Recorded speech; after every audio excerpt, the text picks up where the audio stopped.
I am raising 3 kids who've been diagnosed with hypermobility EDS. Will physical therapy really help someone with low tone and extreme joint hypermobility? And what's the point? These questions are great because I feel like not only they apply to kids, but they actually apply to a lot of adults who have chronic issues. So whether it's EDS or whether it is MS or a stroke, when you have an underlying kind of chronic condition that, well, it's not going to go away, it's not going to get better, so what's the point of even trying? And the point is that no matter where you're at, your focus is on living the best version of your life that you can. And a lot of that is sometimes changing, what you focus on in terms of how you do things, what you can do differently, how you can interact and be the best version of yourself with the limitations that you've been given. And remember, most of these cases, nobody signed up and said, I want to have a chronic debilitating illness. Nobody did something wrong where they earned to struggle. But when you are struggling, you have to learn to play the cards that you have, and you have to learn to be able to engage and interact with life. And that is where therapy kind of comes in to help manage and learn those skills where you can learn how to do things differently. I had a client who had a chronic lung issue after having a pulmonary embolism, had issues for years with breathing. And I taught her some very simple breathing techniques that dramatically changed her quality of life because now she wasn't out of breath in 20 feet. And so learning those skills that are out there that you may not even realize that are out there dramatically affect your ability to live in this world and to thrive in it. Now with kids, the big thing is not necessarily where they are now. It's teaching them the skills that they need to survive and thrive in the world with what they have. So you can't change that they have underlying EDS. You can't change that they have severe joint abnormalities or hypermobility and that they have low tone. But you can teach them how to manage that. You can teach them how to take care of their own body, that they're going to have to be active, that they are going to have to use their muscles or they're going to lose their function. And you can teach them the skills that they need to work through issues as they come up. And that's what's going to make them successful adults. And when you think about parenting, that is what being a parent is all about, is teaching your kids how to grow up and not only survive but thrive in this world. And whatever the world throws at them, because a lot of times you can't control the things that are going to come at them, but you can give them the skills that they need to be able to cope, to manage, and to overcome those challenges. Now, as a parent, I have a child who is low tone, who has motor delays, who has sensory issues, and I also know that there is nothing I can do, and there's nothing that the medical system can do to change the structural issue that she has. But through the years, I've also been able to work with her on learning those skills. And there is nothing more heartbreaking as a parent than to have your child crying, going, "Mom, do you remember when you had to learn how to put your hands out to stop you when you fall?" Because that's an issue that she has. And to have to be there and go, honey, that is hard, but you can do it. Because I've never had to learn how to do that. For me, it's automatic, it happens. For her, she has spent years learning how to do that to protect her head, to protect herself from injury.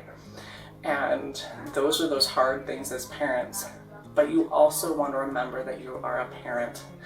And a lot of times parents with children who have more needs than the average child get dumped on, you should be doing exercises, you should be doing all of these extra things. You have to be a parent first. That's why you have professionals to kind of help take some of that load. And that's where the child also has to be willing and able to step up and do their part to be involved. And so going back to the piece about he doesn't want to do it, he's not working with her, he's not doing what she says. It is my view as a professional that it's the professional's job to make adjustments to connect with the child. Not all professionals are able to do that. And just like any situation, not all two people are going to connect. And in those cases, maybe that provider's not going to be a good fit for that child. Maybe they need a little bit more time to develop their own relationship, but if at the end of the day, they're just not a good fit together, sometimes you have to change and find a different provider or a different option. And maybe it's a therapist, maybe it is a personal trainer, maybe it's a gym teacher. It doesn't have to be purely just a PT or an OT, but it has to be somebody who's willing to understand and willing to help teach and connect with that child on how they need to take care of themselves. So look at some other options and see, there might be somebody else within your community or within your child's circle that can actually kind of take on and fill that role. Now, when I'm reading through this, I'm looking at a parent who is doing a really good job. They are really trying. They have been going to appointments, they've tried gyms, they've done everything. Give yourself credit. You're doing the work. And some of this, it takes time. And it's hard to put in all this effort and know that you're not going to see payoff or appreciation for several years. And it's hard when you see your child regressing and all you want to do is make them better. And how do you put a stop to that free fall? Now, given the current situation with COVID and schools and everything being uncertain, give yourself a little more permission that it can also be situational. It is a weird time right now, and everybody's trying to do the best they can, including you. And so if you're doing what you can at home, your child's probably reacting to the situation also. They can't do school quite as normally. They can't see friends as normally. You can't go to the gym. And so you just work on the parts that you can and that you would do with all of your kids. Teach healthy eating habits. Teach healthy overall exercise. Work on resiliency that, yes, you can. You can do this. It might take you more times, but you can do it.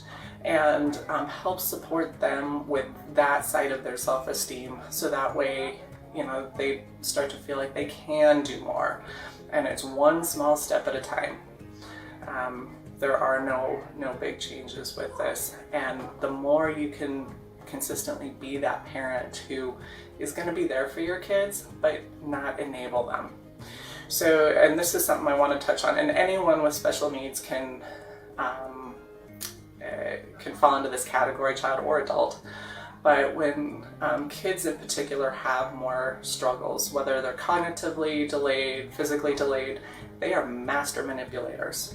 And all of us, our job is to control our environment. We're all trying to thrive and do the best we can. And so if you're more limited physically, then a lot of times you flex those mental muscles and you figure out how to make your environment as easy and as good as you can mentally. Now, this becomes an issue when, as adults, and I see a lot of therapists fall into this, I see parents, I see teachers, where when something is hard for a child, we want to step in and do it for them. That doesn't help them. It doesn't make it easier. All it does is teach them that they're not good enough to do it on their own, so somebody else needs to do that for them, even if we're coming from a point of, I really love you and I really want to help you. Now, the difference between when are you being mean and forcing them to do something they can't do, and when are you being a good parent and setting that boundary of you can do this, is when they can do something for themselves. So just because it's easier for you to do doesn't make it a good idea. So if there's something that they can do, maybe it's walking to the park, or rather than driving, maybe it's putting on their own shoes, maybe it's carrying their own backpack. those are all things where if they can do it, you want them to do it. If they physically can't, to expect them to do it, that's where, that's not fair. But there's an awful lot of things that kids can do that they get really good at delegating, and you don't even realize that they've done it. All of a sudden, you're just carrying all their stuff. Think about all your kids, whether they've got EDS or not. How many times can you go someplace and I'll find like I'm carrying coats, backpacks, umbrellas, my kids have nothing. And all of a sudden I am, the holder of everything. And those are times where I can be like, no, this applies to all the kids. You can carry your own stuff, you can be in charge of your own stuff, and I don't need to do that for you. And it's empowering them to be able to take care of and manage their situation rather than you taking it over. And low tone, it needs repetitions. Anyone with low tone, you need lots of repetitions. You need that strength piece. You need that repeated process, and it's got to be consistent. And so, doing it once, that's great, but that's not really going to get you anything. It's doing it over and over again. And so you kind of have to stay with it, which is hard. But when you have low tone, that's part of your world, and so you want to be able to understand and go with that. Back to, what is the point? Remember, the point is you want to live the best version of your life that you can. And so if you have been working twice a week with somebody for the last 2 years, I have clients who have done this, and you are not getting any better. That doesn't mean that your disease state is getting any better. That means that you are not functionally better. You cannot do more. You cannot thrive more within your life.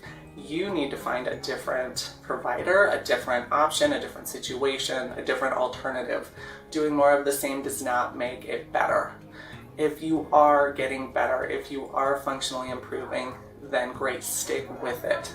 Keep going, keep working at it even when it gets hard, because that's going to keep you living and being the best version of yourself.